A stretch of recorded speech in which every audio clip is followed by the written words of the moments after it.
Welcome to Arizona Sun-Times Sunday for September 18th, 2022. I'm Michael Patrick Leahy, CEO and Editor-in-Chief of the Arizona Sun-Times.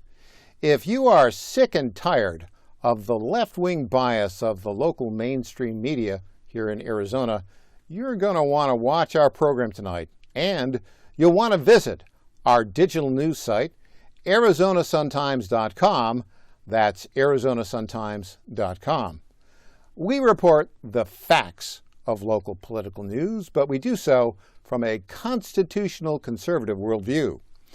It's a worldview that many other local media outlets in this state once shared, but if you read or listen to them today, you know they lost that common sense, fact-based perspective long ago. Here's a little bit about me. Back in 2009, I was one of the organizers of the Tea Party movement. In 2012, I wrote a book published by HarperCollins, Covenant of Liberty, the ideological origins of the Tea Party movement. Since 2012, I've been a contributor at Breitbart News, and in 2017, I founded the Star News Network, which now includes 11 state-based news sites. For over a year and a half now, the Arizona Sun-Times has been one of those news sites. When we come back, we'll have our lead story tonight. Democrat gubernatorial candidate Katie Hobbs is officially refusing to debate Republican candidate Kari Lake. Why?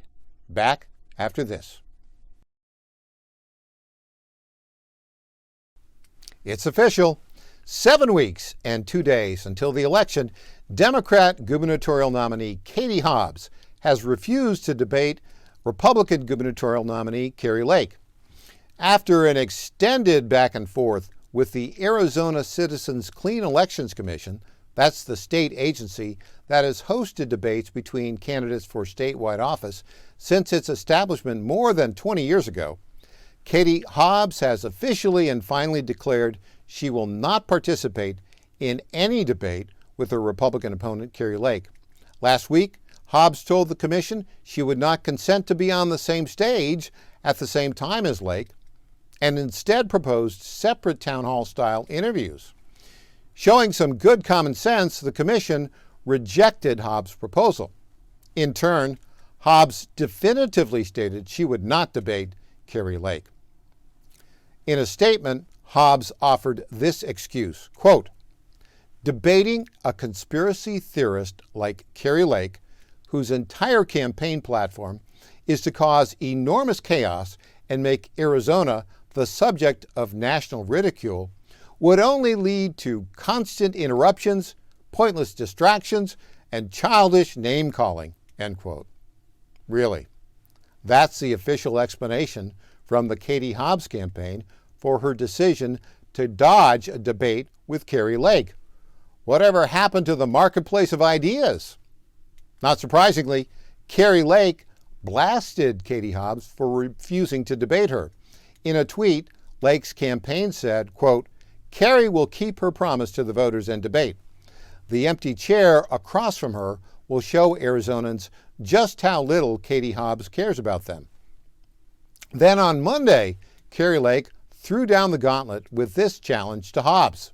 For the first time in the history of our state, there will be no clean elections gubernatorial debate. Bucking state tradition, my opponent, Katie Hobbs, has made it official. She will not share a debate stage with me under any circumstance. To be honest, I'm not entirely thrilled with the idea of sharing a debate stage with a twice convicted racist like Katie Hobbs. I have made it abundantly clear that I would do so because the Arizona voters deserve nothing less than to hear from both of us. Now I'd like to speak directly to you, Katie. You think this issue is going to go away? That Arizonans will just throw up their hands and say, oh well, no debate this year? Well, you're sorely mistaken. I have asked the Clean Elections Commission to extend the deadline for you to confirm your attendance to the day of the debate. Should you grow a spine between now and October 12th, there will be an empty chair waiting for you on the debate stage. I hope to see you there, Katie. The most recent poll of the race, conducted between September 6th and 7th of 627 likely general election voters by Emerson College polling showed the race between Lake and Hobbs for governor here in Arizona to be a dead heat, with each candidate receiving 46% of the vote.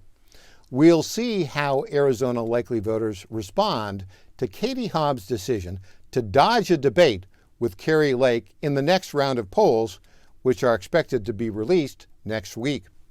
Up next, Arizonans react to what Turning Point USA's Charlie Kirk called Joe Biden's speech from hell.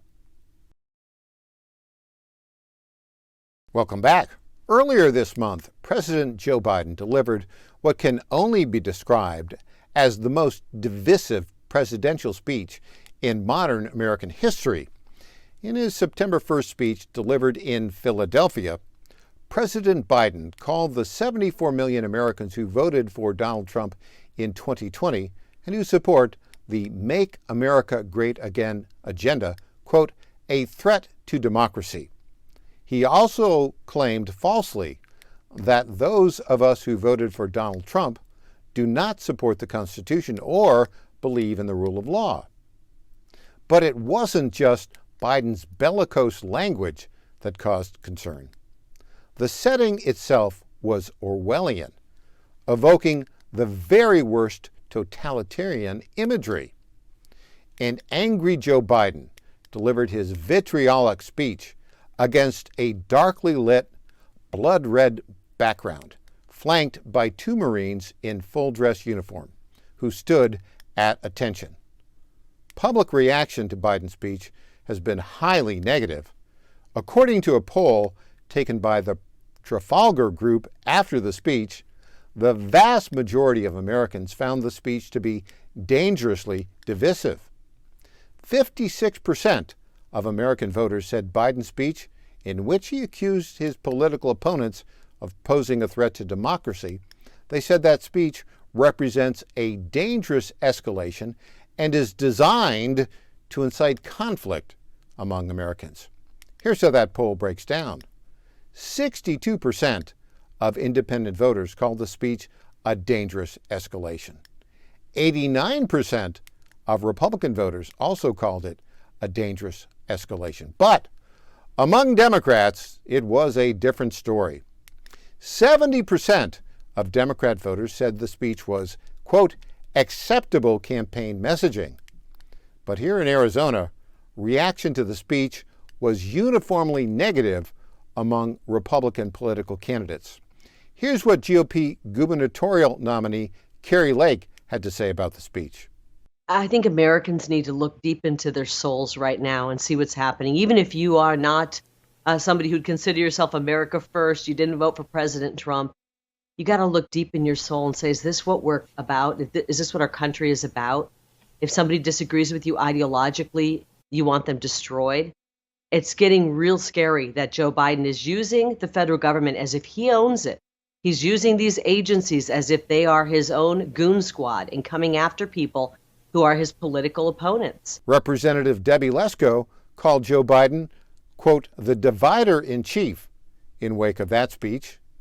GOP U.S. Senate nominee Blake Masters called Biden's speech, quote, crazy, dark, extreme, end quote. And Representative Andy Biggs added this. He's not this grandpa type that they thought he would be. He's this vicious left-wing authoritarian type. And I think most Americans are beginning to see it. The two leading statewide Democrat candidates have been strangely silent about their reactions to what Arizona resident and Turning Point USA founder Charlie Kirk called Biden's speech from hell. Neither Secretary of State Katie Hobbs, the Democrat nominee for governor, nor incumbent Democrat U.S. Senator Mark Kelly have said anything publicly that we can find about Biden's speech. We'll be back with more after this. Joe Biden was certified as the winner of Arizona's 11 electoral college votes in the November 2020 presidential election by the narrow margin of 10,457 votes over Donald Trump. That was out of more than 3 million total votes cast in the state. The difference in the votes received by the two candidates was just 0.3%, 49.36% for Joe Biden to 49.06% for Donald Trump. That tiny margin of victory in Arizona, combined with similarly tiny margins of victory in 5 other key battleground states, gave Joe Biden 306 electoral college votes to Donald Trump's 232 electoral college votes, and resulted in the January 2021 inauguration of the most catastrophically disastrous administration in modern American history. A new report from the Capital Research Institute shows how progressive advocacy organizations helped achieve Biden's narrow 2020 certified victory in Arizona by helping to register to vote the 63,857 Arizona residents who became naturalized citizens between 2016 and 2020, and along the way, guiding them to vote for the Democrat ticket. Almost half of these newly naturalized citizens, 28,864, were born in Mexico, while 3,197 were from India, 3,114 were from Iraq, and 3,108 were from the Philippines.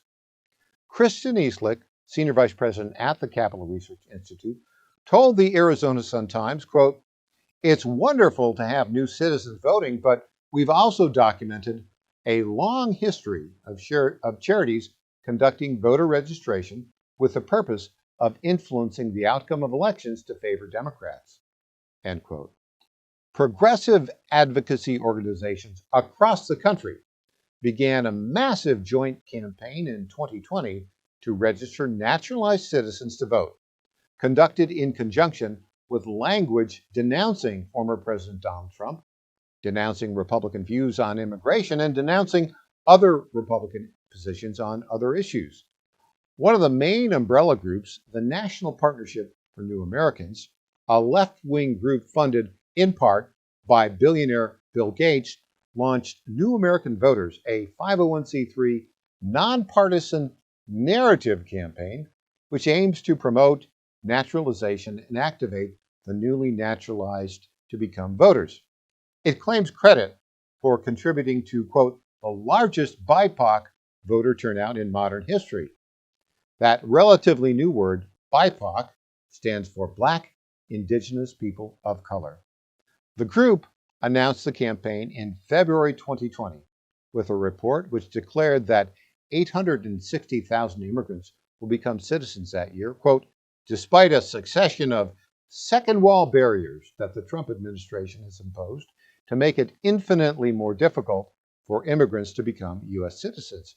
These newly naturalized citizens were not intimidated, the report says, by administration's constant attacks against immigrants and refugee communities, end quote. The report urged newly naturalized citizens to vote in swing states like Arizona and Georgia. A significant portion of the report criticized the Trump administration, including one section entitled, quote, Threats to Civic Engagements of New Americans, end quote. It warned that a proposed rule was just one in a series of moves by the Trump administration they say made it more difficult for them to become citizens and vote.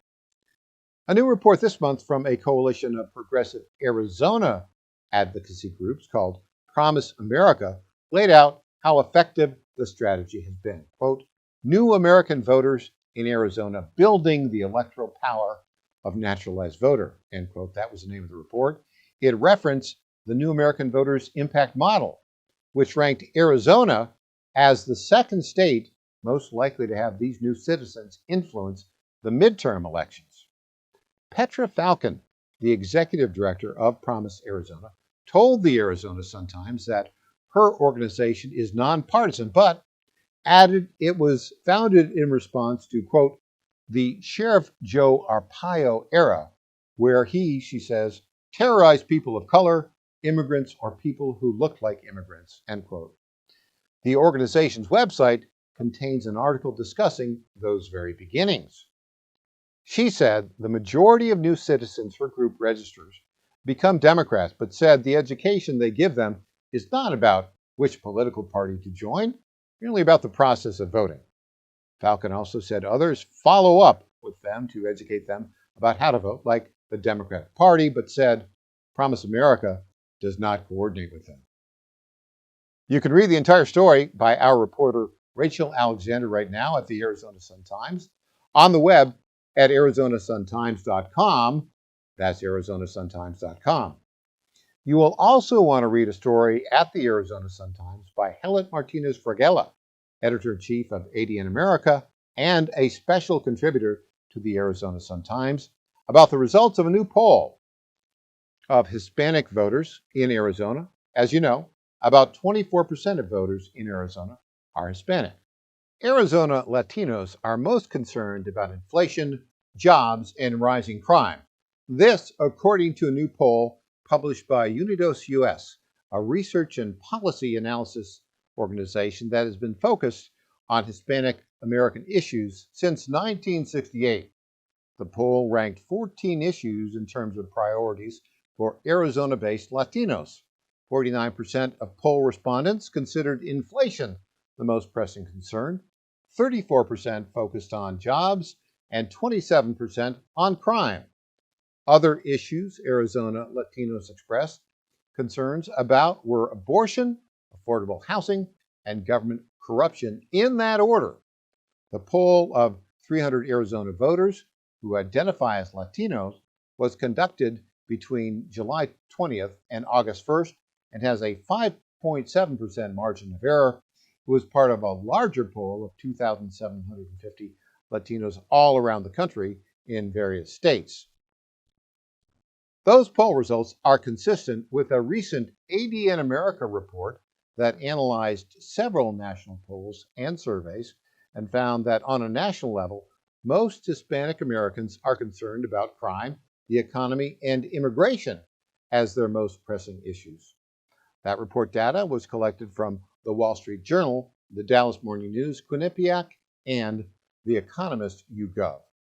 The Arizona poll, which also shows that state-based Hispanic Americans still lean Democratic, raises new questions about the midterm elections, since the top issues Latinos seem to be focused on are those being heralded and focused on by Republicans. The poll also says 62% of Latinos believe the country is currently on the wrong track, and 66% are 100% certain they will vote. When it comes to inflation, the top concern, 90% of Latinos are most concerned about rising food prices. 88% are worried about high gas prices, and 51% fear escalating medical costs. That spells out good news for Republicans. On the other hand, when asked what their concerns were about crime and gun violence, 70% said that guns were too easy to access, a fact that could work in favor of Democrats, since that party is more supportive of gun control measures. Another mixed set of facts that raise questions are 57% said elected officials need to find a way to quell school shootings, 52% said we need community mental health programs, 45% said domestic violence cases are not taken seriously enough by law enforcement, and 36% complained crime had risen in their own neighborhood. These last statistics, that more than a third of Latinos are complaining of actual crime in their neighborhoods, may fare well with conservative law and order candidates hailing from the right. Another issue Latinos had mixed concerns about was specifically what's happening in the job market. While 68% complained that their jobs don't pay enough, 39% are worried about having their hours cut, and another 30% are worried about having to pick up extra hours because of worker shortage. One fact that seems almost universal for Hispanic Americans across the board is a desire for bipartisanship. A whopping 94% said it was important to them that they elect leaders who are willing to work with both parties. And while only 55% of those polls said it was important to them that a candidate knew how to speak Spanish, 74% said they would prefer to vote for someone who was endorsed by a Latino or Hispanic organization. With a little more than 7 weeks until the midterm elections, this recent poll includes good news and warnings for both the Republican Party and the Democratic Party here in Arizona. That's our report for tonight, Sunday, September 18th, 2022. Join us next Sunday, same time, same station, and remember to check out the Arizona Sun-Times on the web at arizonasuntimes.com every day for breaking stories on state and local news, all written from a constitutional conservative worldview. I'm Michael Patrick Leahy. Thanks for joining us. Have a great week.